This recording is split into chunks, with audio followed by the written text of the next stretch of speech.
యెహోవా గారి దివ్య నామంలో మీ అందరికీ నా ప్రేమపూర్వకమైన శుభాలు తెలియపరుస్తూ మరొక సమయాన్ని మరొక కార్యక్రమాన్ని మీ ముందు చేయగలిగే కృప తండ్రి మనకిచ్చారు. అందరికి షాలోం తెలియపరుస్తూ ప్రార్థన. మహాగణుడైన తండ్రి, పరిశుద్ధుడా, జీవాధిపతి, ఈ కార్యక్రమాన్ని ప్రారంభం ముగించే వరకు నీ ఆత్మతో నింపి అయ్యా, నీ కృపలో నింపి ఏ క్షణమందైనా ఏ దినమందైనా అయ్యా ఈ కార్యక్రమం వీక్షించిన వారిని దీవించమని, ఆశీర్వదించమని యెహోవా గారి దివ్యనామం ద్వారా అడిగి వేడుకుంటున్నాము తండ్రి. ఆమేన్. మంచిది పిల్లలు, ఒక పాట విందాం. తండ్రికి మహిమ కలుగును గాక. ఆమేన్. హల్లెలూయా.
పరిశుద్ధమైన గ్రంథంలో నుండి కొన్ని అద్భుతమైన మాటలు, చాలా ఇలువ కలిగిన మాటలు మనకి తెలియపరచబడుతూ ఉన్నవి.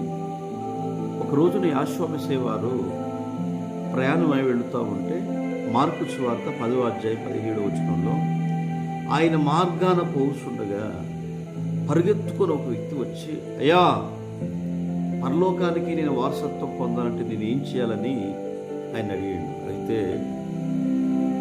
నువ్వు వెళ్ళి చెప్పండి, నువ్వు వెళ్ళి పరలోకానికి వెళ్ళాలా? అవునయ్యా, పరలోకానికి వెళ్ళాలి అంటే నీకు ఒకటి పొదువుగా ఉంది కనుక నీకు 10 ఆజ్ఞల గురించి తెలిస్తే వాటిని పాటించమంటయ్యా, నేను బాల్య దినం నుండి అనుసరిస్తూ ఉన్నానని ఆ వ్యక్తి చెప్పాడు.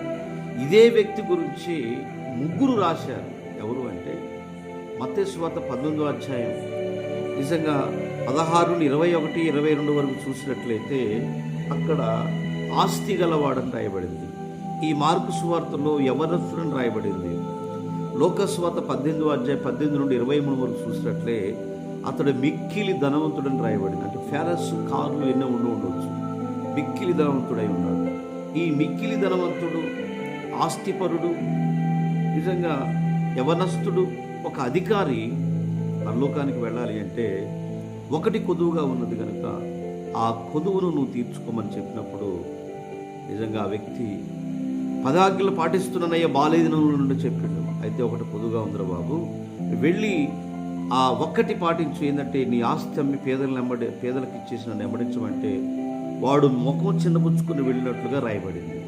అప్పుడు ముఖం చిన్నపుచ్చుకొని వెళ్ళినప్పుడు ఏమంటాడంటే సూది బెజ్జంలో ఒంటెన్న దూరి వెళ్ళింది కానీ పరలోకానికి ధనవంతుడు వెళ్ళటం అసాధ్యం అని ఈ మాటలో తెలియపరచబడుతుంది. కాబట్టి ఒక్కటి కొదువుగా ఉంది కాబట్టి ఆ ఒక్కటిని సరి చేసుకుంటే మనము పరలోకానికి అర్హులుగా, పరలోకానికి రాజ్యానికి అర్హత పొందిన వ్యక్తులుగా ఉంటామని పరిశుద్ధ గ్రంథమైన శ్రేష్టమైన బైబిల్ గ్రంథం తెలియపరుస్తుంది. కాబట్టి ఈరోజు ఈ వాక్యం వింటున్న నా ప్రేమిటి సహోదరులారా, నిజంగా ఒకటి కొదువుగా ఉన్నది కాబట్టి మనకు ఆ ఒక్కటేంటో, అది సెల్ ఫోనా, అది సీరియల్లా, లేకపోతే నీ కళ్ళతో పాపిష్టి పనులు చూస్తున్నావా, అబద్ధాలు ఆడుతున్న వాళ్ళు కూడా అది ఒక్కటి సరి చేసుకొని తండ్రి రాజ్యానికి అర్హత పొందేవారుగా ఉన్నాం. తండ్రి మనందరినీ ఆశీర్వదించి కృపలో నింపుతుంది. తండ్రి నీ కొందనాలు. ఈ మొదటి జావలో తండ్రి వాక్యాన్ని బిడ్డలను ఆశీర్వదించి కృపతో నింపి బలపరచమని మా కోసం త్వరలో రానయ్యున్న నజరేయుడగు యేసు మెస్సయ్య గారి దివ్యనామం ద్వారా అడుగుతున్నాం తండ్రి, ఆమేన్.